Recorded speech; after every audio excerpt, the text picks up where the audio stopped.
So what happened in you is more important than what happened to you. Soalnya dalam hidup bukan soal apa yang kita lihat, tapi bagaimana kita melihat. Itu tenang hati tu. Sebab tu bila kita nak tidur malam, antaranya bila dah baca zikir dan sebagainya, apa dia? Antaranya, maafkan kesalahan orang. Sebab dengan memaafkan kesalahan orang, berarti memaafkan diri kita sendiri.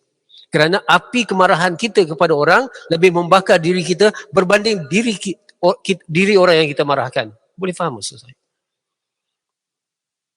Sebab tu maafkan kesalahan orang. Bukan kerana kadang-kadang bukan kerana dia layak dimaafkan, tapi kita yang layak bahagia. Boleh faham maksud saya?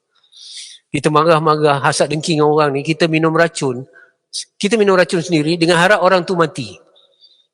Mana mungkin kita minum racun dengan harap orang tu mati? Kita lah yang mati, betul? Kalau kita marah-marah seorang tu, artinya kita macam minum racun untuk mengharapkan orang yang kita benci tu mati. Tak akan mati punya. Kita yang mati. Sebab tu maafkan. Bila kita maafkan, hati kita tenang, mudah tidur. InsyaAllah. Itu yang dia kata. Qalbun salim ni penting. Sebab dia syurga di dunia ini. Bukan syurga di wajahmu, tapi syurga di hatimu. Ya. Itu dalam hati ada taman. Itulah taman dia. Qalbun salim. Ada mahmudah, ada sabar, ada redha, ada qanaah, ada pemurah, ada pemaaf. Ya Allah, macam dalam taman, kata Jalaluddin Ar-Rumi. Kalau kita pergi ke Turki, kita jumpa Jalaluddin Ar-Rumi. Ya? Dia kata apa? Orang yang ada qalbun salim dalam jiwanya macam hidup dalam taman yang sentiasa ada buah dan sentiasa ada bunga. Seronok je kat dunia. Tapi kalau hati dia tu ada kebencian dan sebagainya, dia macam hidup di dalam taman yang berduri dan juga tempat yang busuk. Dia nampak semua tak seronok, semua tak salah, semua tak seronok. Ya? Sebab itu dengar ya. What happened in you is more important than what happened to you. Apa yang berlaku di dalam diri kita lebih penting daripada apa yang berlaku di luar diri kita. Boleh faham? Ya? Apa yang berlaku?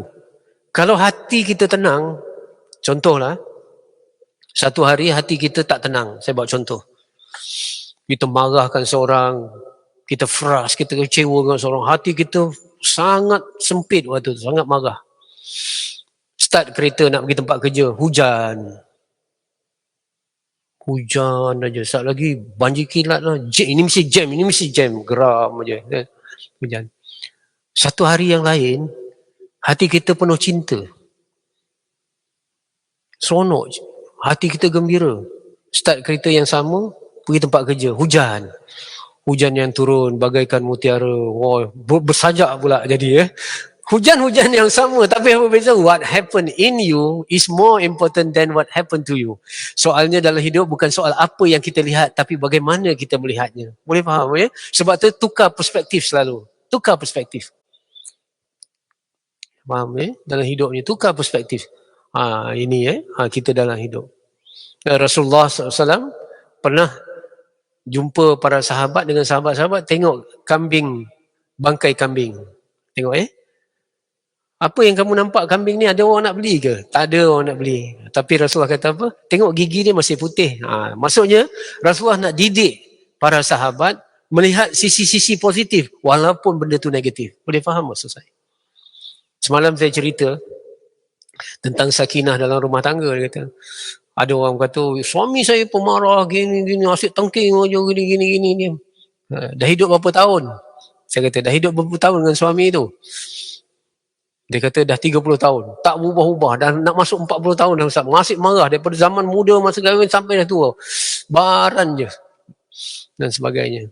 Saya kata, anda dah duduk lama dah macam tu. Jadi anda dah boleh dah menerima dia seadanya.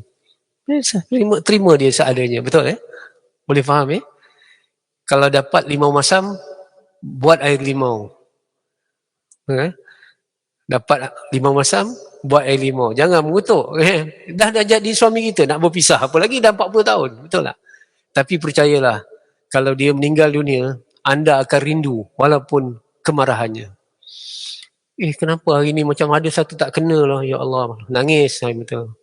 Oh, Abang dah pergi, tak dengar dia punya marah-marah lagi. Tak dengar dah, dia selalu.